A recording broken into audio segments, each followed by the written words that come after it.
How's it, football family and soccer brothers and sisters? Welcome to week 4, episode 1 of Panenka Pundit. We have a familiar face here. Louis, welcome back, dude. How are you doing? Like and you, Ron. Yes, man. It's been an awesome weekend. International break, it's always a weird one for me. We're here to talk about Premier League, and now, the international break comes in, and it's not the same football, but at least we can see some of the Premier League stars in action. A lot of United stars in action this weekend, doing really well. So I was quite happy. I'm quite happy to watch it. But yeah, can't wait for the Premier League to come back. Yeah.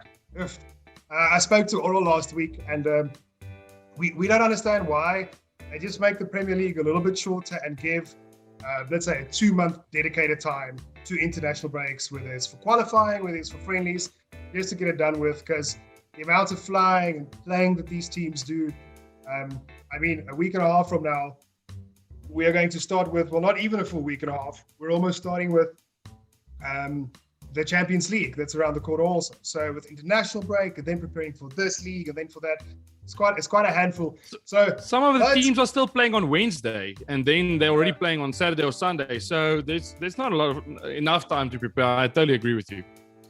Yeah, so that makes it a little bit tough, but we deal with the cards we are given. Premier League is back, so we're happy about that. Louis, I know you're a Three Lions supporter in soccer or in football only. I think it's safe to say that there's a lot of people, or a lot of South Africans, or a lot of friends that we have who don't like England when it comes to cricket or rugby at all. But when it comes to soccer, or when it comes to football, everybody likes England. I know you do, correct? I think the only reason I support England is because of the Premier League stars. It kind of makes it relatable.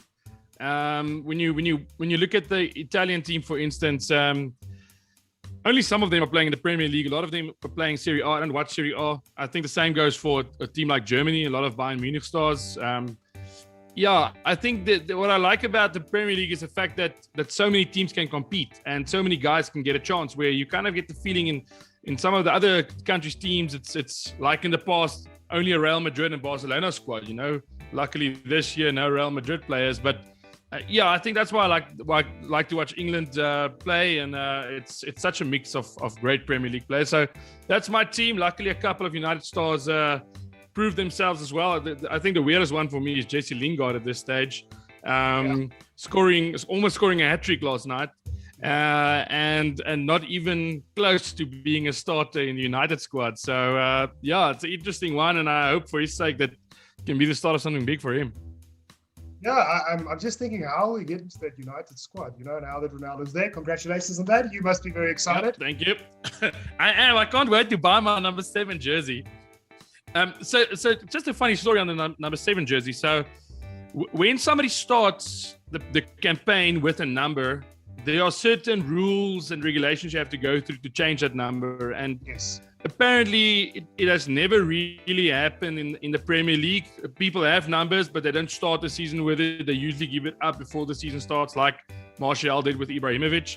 And all of a sudden, here out of the blue, the number is given up. Cavani starts with the number 7, and 3 weeks later, he gives it up. So I guess Premier League can bend rules for the best ever. Yeah, it certainly feels like it. Look, how do you say no to someone like that? I mean, to me, it always feels like we think it's this massive thing, but I feel it's something that happens in a WhatsApp group. There's maybe a Man United WhatsApp group, and someone made a joke, Eddie, you're going to have to sacrifice your number 7, and then it happens just like that. So, I don't know how that happens. I think it's commercial. I think it's 100% commercial value for the Premier League as well. So I think they'll approve that once. If Messi's first game, he played 20 minutes for PSG. It was the most watched game ever in the history of the French league. So it's commercial value. They can now go and sell the games again to BT, to Sky, to whoever, because Ronaldo is playing, and he's an incredible player. So it's exciting times. I'm really excited to see him back in the United fold. I guess he'll start on the weekend. I don't think there's any doubt about it. Can't wait. Definitely. So on that thing, for Portugal, who do you think is going to take the penalties, Ronaldo or Bruno? Well, it's always Ronaldo for probably for country, and I think in terms of United, It's a difficult one. I remember Bruno is about 10 years younger than Ronaldo. So Ronaldo is his idol. He's his hero. He always said he can't wait to one day play with him at a club, and now he's got the opportunity. I think he's going to give it up. The rate that Ronaldo is scoring penalties at, his history with penalties. Bruno is amazing, but I don't think it's a difficult fight in the change room. I think it kind of feels go, like, you know what? Yeah, well, I'm sure if you can bend the rules to get the number 7 shirt when the season was already started, I am 100% sure Bruno can give you the penalties in a case like this. But 100%. On the Portugal front, Louis, do you have a favorite or someone that you think is going to be top of the groups for the international qualifiers? I know you like England. We don't want to call it too early. It's gonna come home, so not gonna come home. But out of the hot shot, who do you think is going to stand the best chance? I know it's only a year away, but let's international duty started. No, but let's talk about England. 2018 World Cup, dropping out in the semi-finals, Euros. They should have won the final. There's no doubt about it. They literally threw that final away. And with the amount of younger players they have, Saka scoring last night as well. That guy's 20 years old, and the likes of Harry. Yes, but still, Saka was a starter at Euros, so Harry Kane's there, Harry Maguire's there. I think in the goalkeeping position, it's something that they might need to grow a bit on. Hopefully, Henderson can get some games this season and grow in that position. I think Pickford is a great keeper. I don't think he's the best, and I think if you compare him with the likes of Alisson of Brazil or what's his name of it, Donnarumma of Italy, is not in the same league. So I think that's one position that they need to strengthen if they find a young guy coming through in the next year and a half. But yeah, I always hope for England to get somewhere because of calling it coming at home. It's the home of football, and you can't win an international trophy. It's been 50 years now. So yeah, I always think they stand a good chance. I think Belgium are underperformers every freaking year. With the talent that they have, and the golden generation, they're becoming older now, but you still have world-class players, and still they can't win anything. So yeah, I don't know. I see Spain lost. I think they have a big rebuild to do, and I'm excited for them, but I think it's going to take a while to rebuild that squad again. Yeah, it is, and I just think. What's yours, by the way? So I'm a big Belgium fan. Yeah. Maybe just because of the golden generation, and maybe Eden Hazard plays a role in that because he was so prolific for Chelsea and he played for Belgium, and I'm a big Kevin De Bruyne fan. Even though he doesn't play for us anymore, he's there with the opposites. I'm a big fan of him. And now Big Rom, he's in the form of his life. I think if there's one time for a team to actually get something done, it's this time for Belgium. I feel like if they don't get anything, 100%. Then that golden generation is gone. And I don't think we can, if we say golden generation, I know the first thing that comes to mind was the English golden generation when we had Scholes, Lampard was there, Gerrard was there. Oh, what a flipping team. They didn't do anything. Yeah, Rooney. Yep. But the thing is, Belgium doesn't have the youth talent that England has. So if Belgium does not do anything about this generation, it's going to take them a very long time to find that certain mold of fielders. I mean, how do you replace someone like Romelu Lukaku? He's retired from. How do you replace Kevin De Bruyne? I know at the moment stuff's not great with Eden Hazard. Even though we scored, things are looking to get back to normal for him. So I'm hoping it's them, but I'm also very hopeful for Germany. As a Kruger, they're supposed to be my first team, but I think Germany is going to be very good purely because of Hansi Flick. I think they have a fantastic coach. I almost want to say I feel like the honeymoon for Italy is a little bit done because they drew again. And if you think of it, Euro semi-finals, they drew, right? Finals, technically they drew. So it's not, I don't think it's going to be that amazing for them. I don't think they're going to get the World Cup. France always has a chance. They have fantastic squad. Kylian Mbappe is there. But for me, I think, I know it doesn't work in top 4 terms, but if I have to give a top 4, I would say Belgium, Germany, England, and then I would say France would be in the mix there also. I think that's my team. Portugal maybe. Well, if you just talk about the World Cup as a standalone tournament, we're not even talking about the South American teams. This is the last opportunity probably for Messi. He can still probably play when he's 30, 39 then.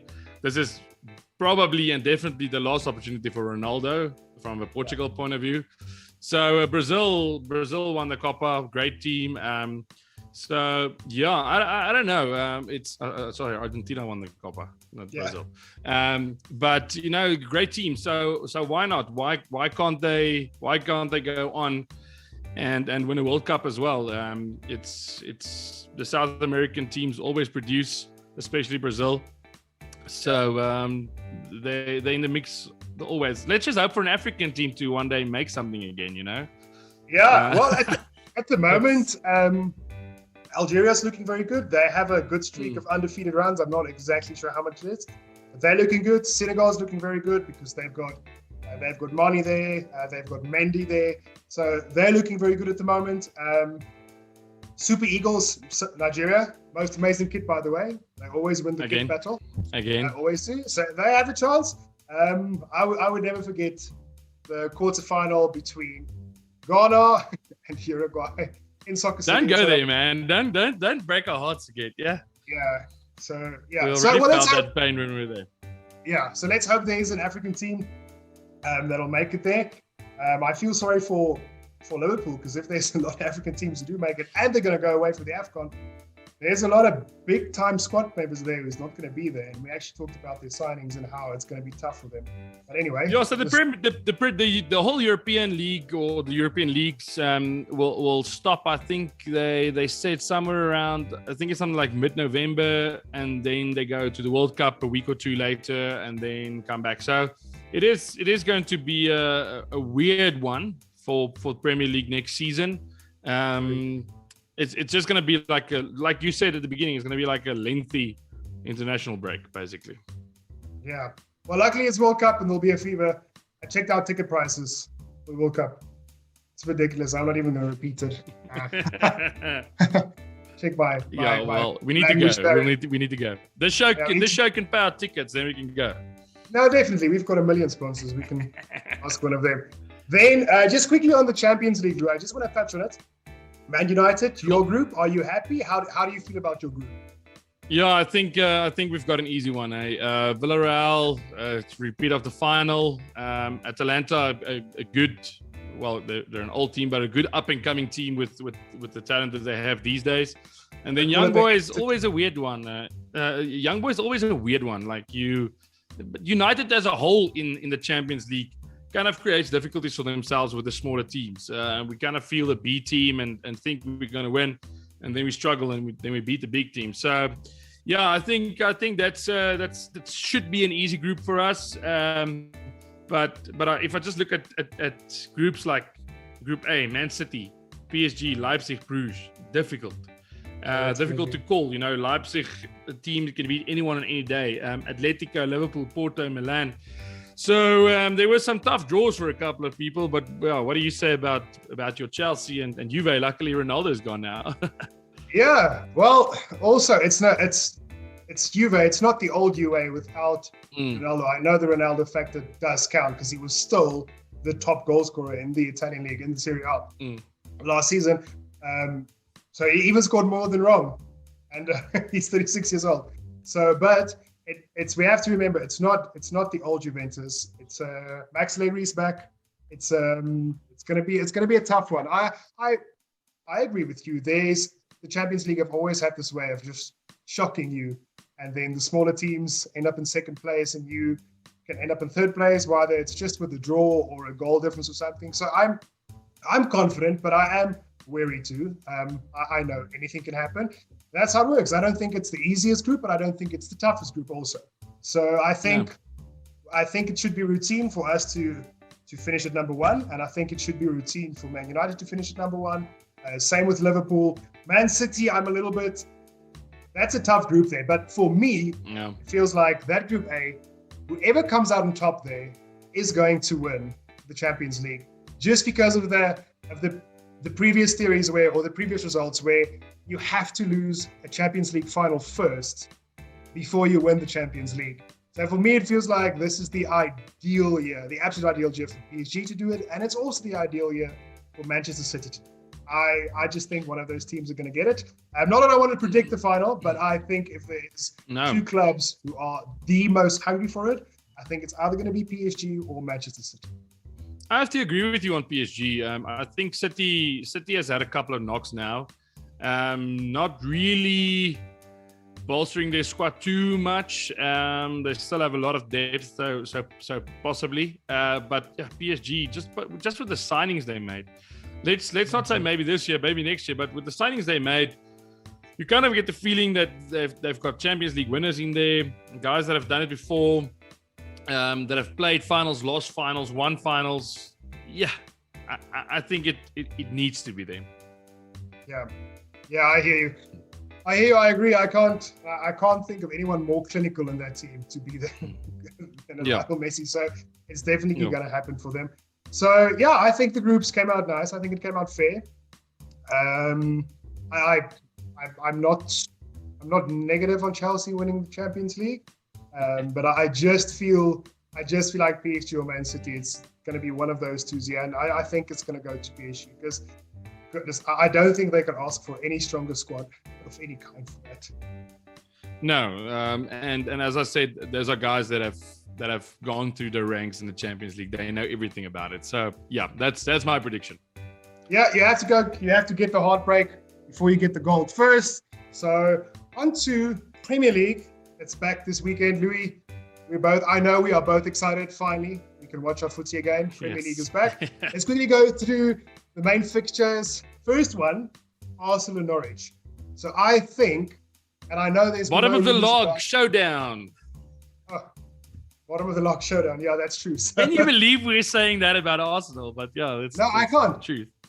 I can't, but that's the reality. And we did speak last week. I know it's easy to keep on bantering them, but we have to remember Brentford was not necessarily an easy game. They do have injuries. They faced City, then they faced us, and with City they got a red card. There's still injuries. But I think this might be the last chance for Mikel Arteta to say, listen here, we have to win something. I think if something happens here, if this is a draw or a loss, we can't go back to the first 3 weeks as excuses of injuries. They're playing Brentford in the new stadium and all the buses behind them, and they faced a tough Chelsea team and a tough Manchester City team. I think this might be, without any rumors leaking so far, but I think this might be one of the very last chances that Mikel Arteta has to rectify this Arsenal squad and to show what his vision is about. Do you agree? Did you read the rumors about Conte? I did, but I can't see that happening. I just can't. No, yes. So apparently, well, according to my favorite source, Fabrizio Romano, it's not on the table. But just imagine that they already kind of, and if there's a rumor, there usually is some truth in it. So it kind of looks to the outside world that they're already looking towards a replacement. But yeah, I agree with you. I don't think there's more than 3 or 4 weeks of losses left, and then Arteta will be gone. Exactly. Look, the fact that Arsenal have spent so much money already in this transfer window, and they have to get Antonio Conte, who I know wants big wages for him, and his whole crew or staff or whoever works around him. All that with, he's going to want his own people again in the next transfer window. His own players. I can't see the Cronkies who are the owners split up any more money, and it's no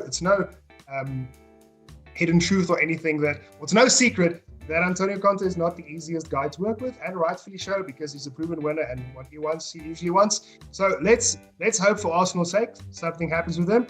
Then Crystal Palace and Tottenham. I think Tottenham's going to take this one again. They've looked quite good so far. We all underestimated them. Yes, 1-0 wins aren't amazing, but it still wins. They're still top of the table. So I think Palace should be an easy one for them. Yeah, Palace should be an easy one for them, definitely. And I'm going to say 2-1 on that one. Then City and Leicester, that's going to be an interesting one. I'm going to go 2-1 also there for Manchester City. United and Newcastle. I'm always a Leicester fan at home. They're unpredictable, so I'm going to call Leicester 1-0. Yeah, Leicester definitely. They stand a very good chance. And also, I think everybody likes Leicester because they've got that romantic thing happening with them. The way the club is run and the owner is so nice and the way he treats everyone. So it's quite a romantic club. They don't have big budget always. They make very good sales. They make very good profits. So I always think everybody backs them, and rightfully they deserve it. But I think City is going to take this one 2-1 from my side. United and Newcastle. What is going to happen there? Routine 2-0 for you guys, because I know Newcastle's not in the best space at the moment. 4-0. 4-0. It's the homecoming. It's the homecoming of the king. Don't know if he's going to score. It will be amazing. It will be a fairy tale. But I just think if he's in the mix, Greenwood is in the mix, Pogba playing up front with Bruno behind them, I can't see anything less than 4-0. Yeah, and it is going to be at Old Trafford, so there's definitely a big chance for a big score there. I'm going to go 3-0. 4-0 is fair, but I can't see Newcastle scoring at the moment. They only rely on two players on front, and so if they don't shine, there's not really anything happening in the midfield, or there's no extreme creating happening. So routine win for United. Chelsea and Aston Villa. Even though Aston Villa had a very good window, I'm going to go 3-1 for Chelsea on this one. I don't know, Romelu Lukaku looks very good. I think everyone in the creative front looked very good, even against Liverpool, where they had 10 men and they managed to keep the draw out. Keeper's good, defense looks good. I'm not worried about that. Then Leeds and Liverpool. That's going to be one of the highest tempo games that we are going to see in the Premier League, just because it's Leeds and just because it's Liverpool. Who do you think is going to take that one? No, I think it should be a routine one for Liverpool as well. I agree with you. It's an exciting team from a Leeds perspective. Aging guys in the Liverpool team, but there's no way, man.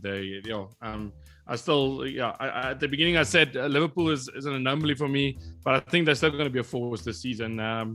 It's a squad that's played together for 3 or 4 years now, so I think that we can still be a bit frightened of them.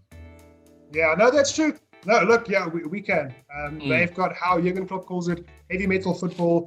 They go all out. It's all guns blazing. It's very impactful. And Leeds, who like to mark man-to-man, is going to have a tough time against the Liverpool squad. Yeah. But all in all, before the international break started, Louis, which club do you think came out best or most confident? It's a tough one. I kind of have to say Tottenham, but on the other side, I want to disagree with myself, because yes, to be top of the table in the international break, it kind of gives you a lot of confidence. But it's been just coming through the whole time. You know, it's not like they are smashing teams. Convincing victories. And from a United's perspective, to start the season so excellently and to kind of at the end just come through a win and a draw, I don't know if they're as confident. I think if you talk during the international break, then yes, I think we are the most confident, because we signed one of the best in the world, one of the best ever. And I think it's all guns blazing from now on. I can't wait. I really can't wait to see what that team is going to do. Yeah, I think from a morale point of view, I think we can agree. I think Chelsea and Man United, just because of the signings of the window and the players that got together, I think from a morale point of view, they will go in the most excited. We got a new midfielder. He was a good signing. He's a good backup for Kante, I think, just because he's injury prone. So I think we can safely be very biased and say our teams will go in with the biggest morale. Totally agree. Perfect. All right, cool. Well, that's all that we have for this week. Thank you for tuning in, guys. And always remember to chip the keeper.